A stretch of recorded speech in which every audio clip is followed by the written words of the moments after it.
तो सबसे पहले हम अपने मैकेनिक्स को शुरू करते हैं।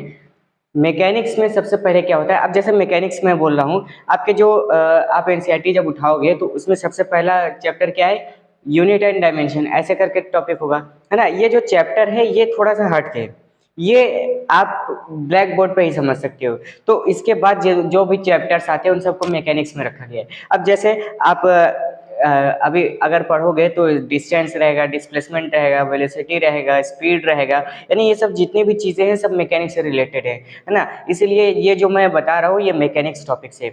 तो सबसे पहले हम स्टार्ट करते हैं डिस्टेंस और डिस्प्लेसमेंट से। तो डिस्टेंस और डिस्प्लेसमेंट सबसे पहला हमारा ये टॉपिक है, आप इसे नोट कर लीजिए। हाँ, अगर आप नोटबुक नहीं लेकर के बैठे हो तो ये बहुत गंदी बात है ना। और वैसे भी मैं देख नहीं रहा हूँ, आप जाओ वीडियो को पॉज करो और पॉज करने के बाद नोट बुक लेके आओ और लिखते रहो, है ना। और बुक है तो बुक को भी साथ में रख लो, क्योंकि इससे आपका और भी अच्छे से तैयार होगा, ये मेरी गारंटी है। आप एक टॉपिक बुक के साथ पढ़ो तो आपको समझ में आएगा, ठीक है।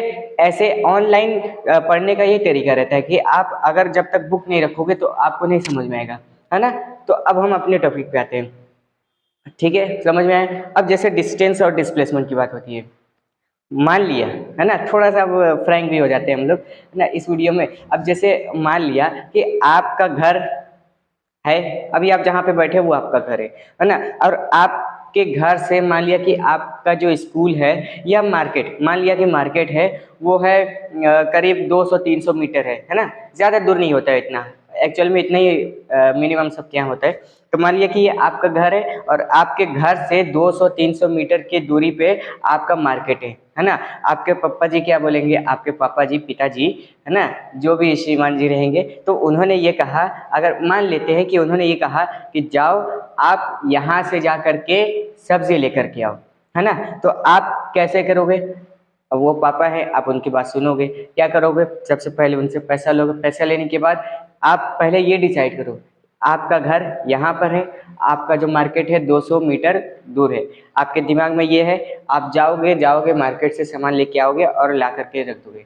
लेकिन एक बात बता दूं, इसमें मैं बहुत इंटरेस्टिंग चीज़ बताने वाला हूँ, इसीलिए स्किप मत करना, है ना। अब जैसे आपने पापा जी से पैसा लिया, झोला लिया, अब झोला लेकर के जब मार्केट जा रहे हो तो दो तरीके हो सकते हैं। एक तो ऐसा हो सकता है कि पापा जी का डर हो, झोला उठाए, उठा करके सीधे मार्केट गए, सीधे लेकर के आ गए, है ना। बहुत सारे बच्चे ऐसे करते होंगे, मतलब पापा जी ने कहा कि जाओ सब्जी लेके आओ, तो आप कुछ नहीं करोगे, आप पैसा उठा करके सीधे मार्केट जाओगे, मार्केट से सब्जी ले करके सीधे घर आओगे, बीच में ना कहीं जाना, ना कहीं मुड़ना, ना किसी से बात करना। और दूसरा तरीका क्या हो सकता है, दूसरा ऐसा तरीका हो सकता है कि आपको घर से पैसा मिल गया कि जाओ मार्केट जाओ, और आप क्या करोगे, अपने एक फ्रेंड को ले चलोगे, चलो, है ना।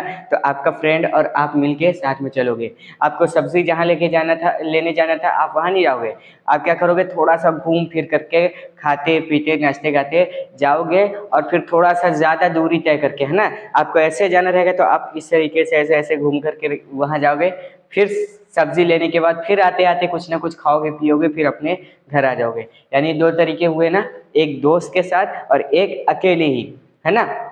तो यहाँ से ना जो दो चीज़ें आपको आपने भी सीखी है, इसी में से डिस्टेंस और डिस्प्लेसमेंट की बात बाहर आती है। अब जैसे आपने जो दो तरीके आजमाए, अपने घर से मार्केट जाने की और मार्केट से अपने घर आने की, तो यही जो तरीके हैं ना, यही डिस्टेंस और डिस्प्लेसमेंट होती है। अब जैसे आप जब अकेले थे, अकेले रहने के कंडीशन में आप सीधे घर से जा कर के मार्केट गए और मार्केट से सीधे घर आए, यानी आपने एक फिक्स डायरेक्शन अपने दिमाग में बैठाया कि नहीं मुझे इसी रास्ते से जाना है, और इस रास्ते से सीधे जब सामान मैं ले लूँगा तो लेने के बाद मुझे आ जाना है। यानी एक निश्चित दिशा में आप गए और आप ले करके आ गए। दोस्तों पता है ये क्या होता है, ये होता है विस्थापन, यानी कि डिस्प्लेसमेंट, है ना। जब आप एक पॉइंट से दूसरे पॉइंट तक या एक जगह से दूसरे जगह तक सीधे जाते हो, ऐसा नहीं कि भाई अगर बीच में घर आया तो घर में घुस गए, ऐसे नहीं, सीधे लगभग आप जाते हो तो और सीधे वापस आते हो, तो ये एक क्या हो गया, एक अच्छा मैनर हो गया ना, मैनर हो गया। तो इस कंडीशन में जो दूरी आपने तय किया, ये जो दूरी होती है ये डिस्प्लेसमेंट होती है, क्या होता है, विस्थापन होता है, ठीक है। अब जब आप दोस्त के साथ थे तो आप अपने फ्रेंड के साथ जब घर से निकले थे तो आप सीधे नहीं ना गए थे, नहीं ना गए थे, तो क्या किया कि आप अपने फ्रेंड के साथ पहले तो उसके घर गए होंगे, सीधे मार्केट ना जा करके उसके घर गए होंगे, उसको लिए होंगे, फिर घूमते फिरते गए होंगे। और यानी आप जैसे ही अपने घर से निकले और जब दोस्त के साथ पूरा घूमे मार्केट, और मार्केट घूमने के बाद फिर वापस आए, ये टोटल जो डिस्टेंस हुआ ये आपका दूरी कहलाता है। ये टोटल जितना भी आपने डिस्टेंस ट्रेवल किया ये आपका डिस्टेंस यानी दूरी कहलाता है।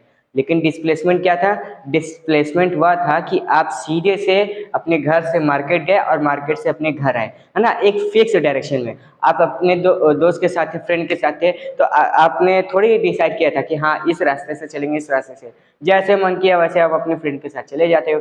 तो आपको समझ में आई दूरी क्या होता है, विस्थापन क्या होता है। देखो ये जो वीडियो है ना, ये हिंदी इंग्लिश मीडियम दोनों के बच्चों के लिए है ना, कुछ टफ नहीं होता है। आप इंग्लिश मीडियम में भी देखोगे ऐसे ही हिंदी में पढ़ाते हैं, हिंदी मीडियम में देखोगे ऐसे ही बताते हैं, है ना। तो कोई मैटर नहीं है, आप यूपी बोर्ड से हो, सीबीएसई बोर्ड से हो, हिंदी मीडियम से हो, इंग्लिश मीडियम से हो, कोई मैटर नहीं करता, ये वीडियो सबके लिए। तो समझ में आया दूरी और विस्थापन क्या होता है, डिस्टेंस और डिस्प्लेसमेंट। दूरी मतलब डिस्टेंस, डिस्टेंस कौन सा था? आप जब अपने फ्रेंड के साथ जा रहे थे घूमते फिरते, यानी एक जगह से दूसरे जगह तक जब आप गए, लेकिन सीधा ना जा करके घूमते फिरते जाओगे, तो आपका जो आप जितना दूरी तय करोगे वो आपका टोटल डिस्टेंस होता है ना, वो आपका दूरी होता है। लेकिन जब आप एक फिक्स डायरेक्शन अपने दिमाग में बैठा लोगे, नहीं मुझे इसी जगह से जाना है, इसी रास्ते से मुझे जाना है और इसी रास्ते से वापस आना है, तो वो एक आप अपना फिक्स डायरेक्शन डिसाइड कर लोगे ना, तो ये जो फिक्स डायरेक्शन में आप चलोगे तो यही आपका डिस्प्लेसमेंट होता है। ठीक है, अब जैसे ये डिस्प्लेसमेंट हो गया, है ना। इसके बाद अब हम ब्लैक बोर्ड पे चलते हैं, वहाँ पे समझते हैं, फिर वहाँ से फिर हम अगले टॉपिक पे आएंगे। ठीक है, तब अब चलते हैं अपने ब्लैक बोर्ड पे।